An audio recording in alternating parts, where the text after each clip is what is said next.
મારો બેટો એક ખાંધીને તા તેર તૂટે છે હો. હું પણ ડાફરિયા મારે. અરે કઈ નહીં જાવા દે ને.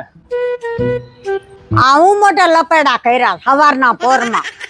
અરે એમાં એવું છે ને હમણાંથી કઠણાઈ એટલી બધી છે ને એટલે કાલે બાબાને મળવા ગયો તો. બંને બાબા. તો બાબા કે હવારે હે ને નૈણા કોઠે તમે મુલતાની માટી લગાડજો, તમારે જો સુખનો સૂરજ ઉગી જશે. પણ મારી બેટી છે ને મારી કઠણાઈ તો જો. આજ હવારે જ અંબાલાલ કાકાએ 7 દિવસની વરસાદની આગાહી આપી તો સુરજ દાદા ક્યાંય દેખાતા જ નથી. સી ખબર સુખનો ઉગશે કે દુઃખનો સૂરજ ઉગશે ઈ ખબર નથી પડતી. બાબા આગળ જવાથી સુખના સૂરજ ન ઉગે. ધંધે લાઈટ ધંધે હતા. આ લાકડી લઉં છું હમણાં. હા આ લઉં છું લાકડી. વાત તો સાચી છે. બાબાના ચક્કરમાં રહીને તો ઘરના ધાબાઈ નો રહે, નડિયાવાળા મકાનમાં ભાડે રહેવા જવું પડે.